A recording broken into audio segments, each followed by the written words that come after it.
In this video, I'll be sharing 10 JRPGs with amazing action combat. Like the last video, I'm not necessarily saying the game on a whole is great, just that the combat is. And once again, these won't be in any specific order. What JRPGs do you think have the best action combat? Let me know in the comments. And if you enjoy JRPGs and want to stay up to date with the latest news, reviews, and other fun videos just like this one, be sure to subscribe so you don't miss anything.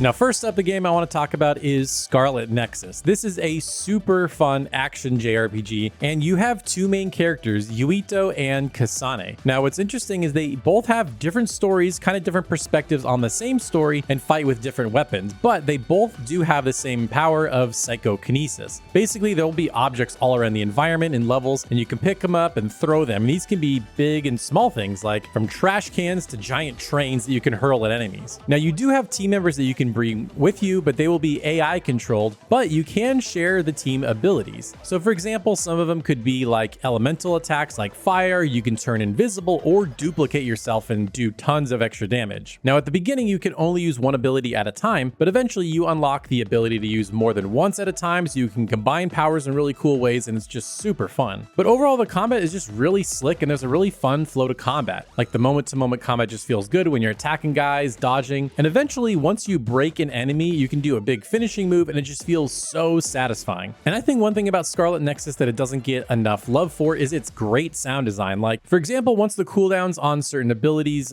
are up, there's a little sound cue, and when enemies are ready to break, there's a sound cue. So overall, it's just a really satisfying game from a sound perspective. Now, there's also the brain drive and brain field abilities. These are unique mechanics that allow for temporary power boosts, and the brain field mode lets players unleash devastating abilities at the risk of overusing their own powers. Overall, it's an incredible action JRPG. It begs to be played at 60 frames per second if you can. And if you haven't played it already, definitely go check it out.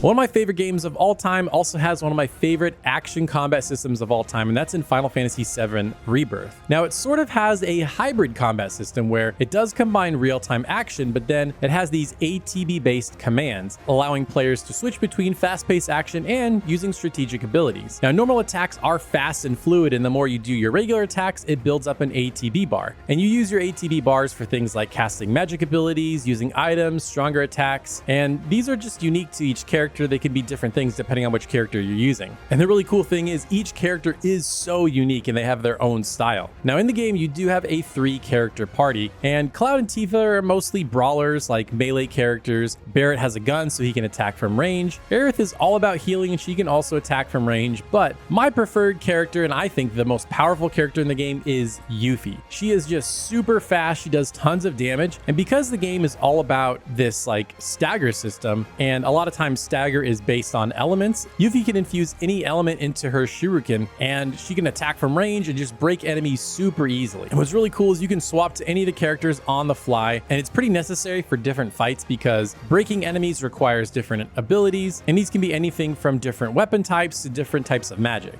Now, a returning feature is the materia system. Basically, this is the magic and special ability system that can be customized with materia, and this allows for some really creative synergies between attack, magic, and support abilities. And the really cool thing is, if you want to swap out a character, you can just equip the materia and put it on another character. They're essentially like these little magical orbs that you equip into an equipment slot. And of course, the powerful summons like Ifrit and Shiva are back, and they join battles to make it super dynamic. They become like this playable character and just do devastating damage. And of course, each character has their famous limit breaks that offer visually stunning high damage attacks. Overall, this game was just so much fun. There were so many cool boss fights, so many fun enemies to engage with, and definitely one of my favorite action combat systems in any JRPG. Next up, we have Granblue Fantasy Relink. Now, this game, it just feels good to control. The controls are really smooth and responsive. You have, your basic simple attacks, you can dodge, block, and you have a suite of special abilities. But I think what makes Granblue Fantasy Relink worthy of being on this list is its diverse roster of playable characters. Each character has a unique weapon, skill, combat style, and there's just so many different options to you as the player. For example, my favorite character, Fairy, fights with a whip, and over time she summons her ghostly pets to fight alongside her. Rosetta, on the other hand, is more like a magic caster, and she does these little plant abilities and plants these little plants all over the battlefield that can either provide buffs or do damage. But then you have characters with guns and swords and everything else in between. So no matter how you like to fight in combat, there's definitely going to be a character for you. And what's really fun is this is sort of a synergistic, like team-based combat system. Now you can only control one character at a time. However, the game has something called link attacks and skybound arts. Essentially, once you have a meter that fills up, you can do a big special ability. And if you link with your other 3 characters in your party, you can then do skybound arts and just do these big devastating attacks. And it looks really, really cool. And overall, I think the enemies are just really fun to fight. Now there's like simple little goblin enemies that you just run up and attack and they're easy to fight. But then the bigger boss enemies, they have like these telegraphed attacks, like they're going to shoot a big beam here or drop things here. So overall, it's just really fun to fight. You have all the information at your fingertips. And over time, it just feels fun to unlock the characters, unlock different bosses to fight, and just different iterations of those bosses once you finish the game. I know not everybody loved Granblue Fantasy Relink, but I have a special place in my heart for that game. I really, really enjoyed it. I put in over 50 hours, and so if you like games like Monster Hunter that just came out, Granblue Fantasy Relink is going to be right up your alley.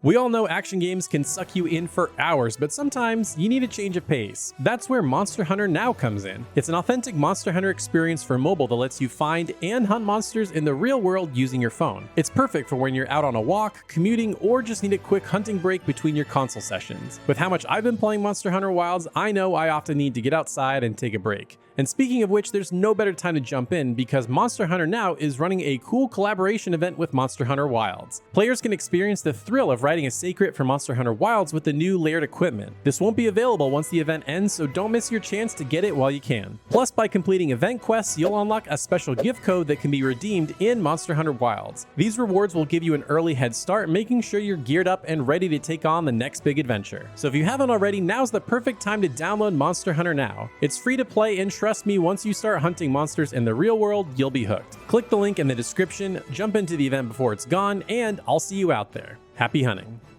Now, Tales of Arise is my personal favorite Tales combat system. It just has so many layers to it. There's so many things that you can trigger to keep combat engaging, and you have 6 playable characters that all feel so different. Of course, the main character, Alphen, is your typical sword fighter. He gets in close with melee damage and does big damage. You have Xion, who fights from range with a gun, and then you have someone like Kisara, who has this giant shield she can't dodge, but is the only character that can block. And honestly, they're all fun to play. Like, no matter what your style of character is, you're gonna find someone here to fall in love with. But I think, again, the thing that makes this so engaging are these different like combo chains. Like, you could do just basic standard attacks, but you can then chain them into something called arts, these special moves that you unlock as the game goes on. And you could build these fluid combos, and it makes combat feel so fun and dynamic. Like, I've seen insane videos of guys doing these like 100 attack long combo chains, and it looks like something out of a fighting game. And again, because the battlefields are a little bit bigger here, Arise rewards well-timed dodges with counterattacks, and it just adds an extra layer of skill for those that pay attention. But I think what really makes this game super fun and dynamic are the boost attacks and boost strikes. So the boost attacks are like, you can have a character come in and they're like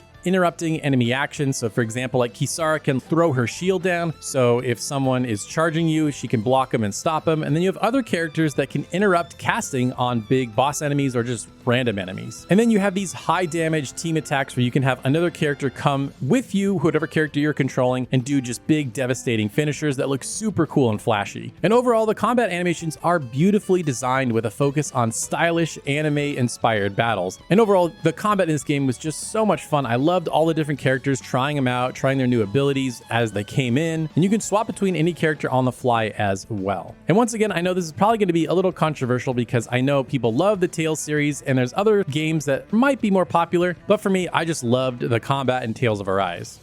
And speaking of controversial picks, here we have Ys 9 Monstrum Nox. Now the combat here is just fast, fluid, arcadey, and just really fun. Like, you can pick up a controller and immediately have fun just slicing away at enemies. Now in this game, it's a party-based system where you can have 3 characters in your party and you can swap between them on the fly, but it's all about exploiting enemy weaknesses. Now certain enemies are weak to different types like slashing or blunt or whatever they're called in the game. You have to be constantly swapping to different characters to exploit enemy weaknesses. Now the game also rewards rewards perfectly timed dodges with flash moves, so you can dodge at the right time, do extra damage, and even flash guards that will power up attacks. And if you're skilled enough and you could do both quickly back to back, then you can do devastating damage. Now, Ys 8 and Ys 9 systems are basically the same, but for me, I prefer 9 for a few reasons. Now, for me, I just like the characters a lot more in 9 as far as like how they animate and how they attack and how they fight, their abilities. They're just much more fun to me. And the cool thing about Ys 9 is you can equip rings to different characters and you can switch the weaknesses that they inflict on enemies. So for example, I think there were 2 characters that I liked having in my party at the same time, but they did the same weaknesses to enemies, so it didn't make sense to have them in the party at the same time. But once I got these rings, well, there you go. I could just equip one on one of them and I could use them both in the party at the same time, and it was just so much more fun. And on top of that, this game also has the Monstrum power. So each character has a unique ability, whether it be,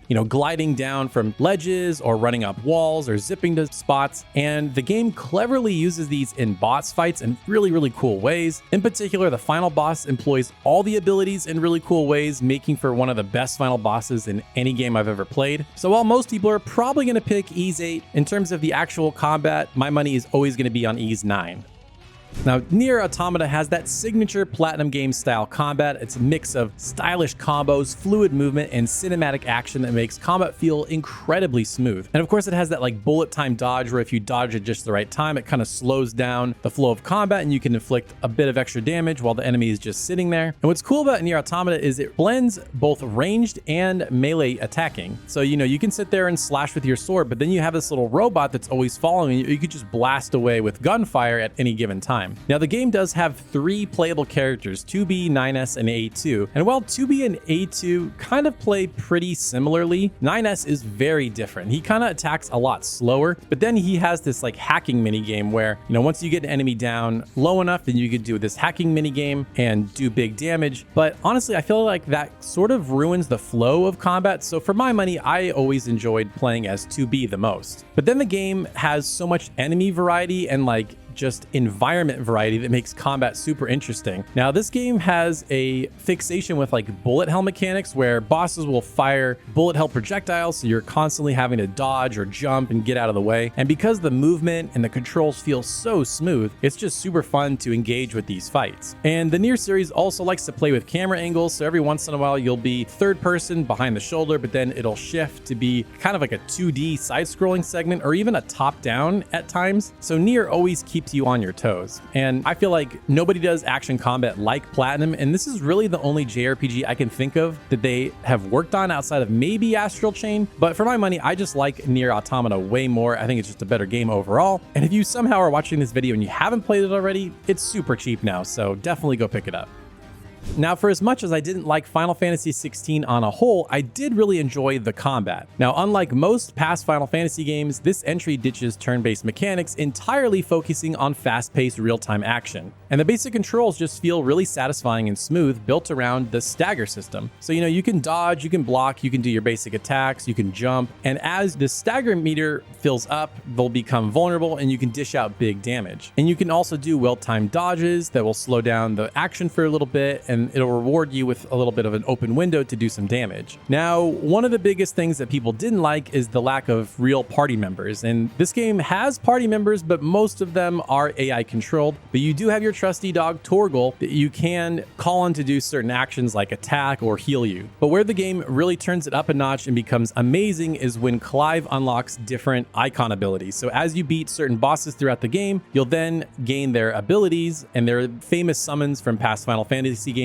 like Shiva, Ifrit, and much more. And you can equip a limited number of them on your character at a time. And they're just super fun. There's like a deep skill tree. You can do tons of different attacks. And people have gotten super creative with how they like combine them. I know some people think this game is like kind of button mashy and a little bit shallow, but I have seen combo videos that say otherwise. So to me, I feel like people just aren't digging into the system deep enough because there's a lot of fun to be had here. And of course, the other big drawing point to the combat system is the icon clashes. So Clive can basically become Ifrit and fight the different summons, and these boss fights are like some of the most cinematic, epic things I've ever experienced in a JRPG. They feature a lot of QTE based sequences dances. I know people don't necessarily like those because it feels like it's taking away controls, but that's not always the case in these battles. But overall, they just feel like giant spectacles, so epic, like some of the most epic boss fights I've ever experienced in a game. So if you've been turned off by Final Fantasy XVI because, it doesn't feel like an RPG, or maybe people don't like the story so much, it's totally worth it for the combat alone because it's pretty incredible. Now, one of my favorite JRPGs of the last decade has been the Trials of Mana remake. And in this game, it employs a real-time action combat system where you can freely attack, dodge, and use abilities just in an open field. It doesn't like swirl you into like a battle arena, and it just feels really fast and responsive. And what's cool is you can actually jump in the air, juggle enemies, do air combos. So it's really simple on its first face, but it's actually really deep the more you dig into it. Now, the game has a party of 3 characters, and what's interesting about Trials of Mana is you choose your characters at the beginning of the game. Yeah, it's not like you find them throughout the world and then you build your party and you pick and choose. No, you pick your 3 characters that you're going to have for the entire game at the very beginning. And each character has very distinct combat styles, whether it be, Reese fighting with a spear and she's much quicker, or Kevin who can transform into this like monster and just devastate enemies, or Charlotte who's really strong with healing. And of course, you can swap to different characters on the fly mid-battle, so whatever the situation calls for, you can just switch and keep on going. But what's really cool is each character not only has specific weapons they use, but they can also evolve into different classes. So once you hit either certain levels or you obtain certain items, you can then change your class into something different, and it gives you different options for each level, and they're all wildly different, and they give you different moves, different magic abilities, and also change your costume if that's something you're into. And what's really cool is then it just gives you incentive to play a second time with the other 3 characters you didn't choose, because the story is going to be totally different. I really enjoyed Trials of Mana for it being a much tighter experience. It's probably going to be like 20-ish hours. I loved all the different characters. The combat felt really, really good. So if you're looking for an action RPG that's not going to take you super long, Trials of Mana might be right up your alley. Now, recently, Yakuza, or Like a Dragon, has transitioned from a brawler action combat series to a more turn-based one, but Yakuza 0 is an entry that has dynamic real-time brawling with smooth combos. It's all real-time. You can be walking around the streets of Japan, and then you get into combat, and you can just beat up enemies super smooth, super fast, and fluid. And you can also upgrade your combat styles by spending money on upgrades, making progression feel really satisfying. Now, in the game, there are 2 playable characters, Kiryu and Majima, and they each have 3 different distinct styles. So Kiryu has Brawler, Rush, and Beast. And Brawler is just your typical like beat 'em up style. Rush, I think, is kind of self-explanatory, like rushing towards enemy, maybe slightly faster. And then Beast is more centered around like picking up objects, swirling around, doing big group damage. And Majima is kind of the more like fast fighter. He's got like a thug style, kind of like a close-up sort of boxing style, a slugger where he's got a baseball bat, and then Breaker where he's essentially doing breakdancing moves, and it's really great for taking out big groups of enemies. And as I mentioned earlier, there's lots of environmental interaction where your characters can pick up objects in the environment like street signs, bicycles, and other objects that you can use in combat to make the fights super cool and over the top. Not to mention heat actions, which are the series' special finishing moves that add cinematic flair and just deal massive damage. Now, I know there's so many Yakuza games these days, it's kind of becoming the Trails series where it's like, where do I even start? But if you like action RPGs and you've been looking, maybe I want to get into the Yakuza series, but where do I start? Yakuza 0 is the perfect entry point and an excellent game that you should definitely try. And last, but certainly not least, but maybe a little bit surprising, is Ni no Kuni 2 Revenant Kingdom. Now, unlike its predecessors' kind of semi-turn-based combat system, Ni no Kuni 2 features fast, real-time combat with free movement. Now, this system is kind of simple but fun, and you can enter battles seamlessly while you're exploring the world. Each character has an attack. You have like a ranged attack. It could be either like with a bow, or it could be with magical attacks. And then you can also, dodge and block. And you can also swap between party members on the fly, and I believe you can have 3 party members in your party at a time. Now, while your monster system from the original Ni no Kuni is gone, Ni no Kuni 2 has something called the Higgledy system. These are kind of these little elemental creatures that you collect as you explore the world, and then you use these elemental creatures to either provide buffs, give you attacks, heal, or just add strategic depth in the midst of combat. Now, adding depth to combat is the kingdom building feature. Now, the kingdom building, you're not going to be like doing like raid fights with your castle or anything like like that. But as you recruit NPCs throughout the world, you can upgrade your kingdom, and then as you upgrade your kingdom, this allows you to get new weapons, skills, and enhancements that eventually change things in combat. Now, the one big criticism of Ni no Kuni 2 is that it was way too easy, and I definitely agree. Like, it's kind of easy, but it was satisfying nonetheless. Like, it was just so fun. Like, the controls felt so smooth. I loved engaging in combat. I loved the animations and how fun it felt, and I really never skipped combat. Like, if there was an enemy in my way, I wanted to fight them just because it was so much fun. And even with the boss fights, like, they were really fun to engage with. And a lot of times you could fight enemies much higher level than you, and there's something satisfying about beating an enemy that you probably shouldn't be fighting right now. Now, again, this game's pretty old, so you could probably get it pretty cheap, and overall, I just had a ton of fun with this combat system. But once again, don't expect too much of a challenge. Now, if you want to take it old school or simply prefer turn-based combat, check out this video where I share 10 JRPGs with amazing turn-based combat.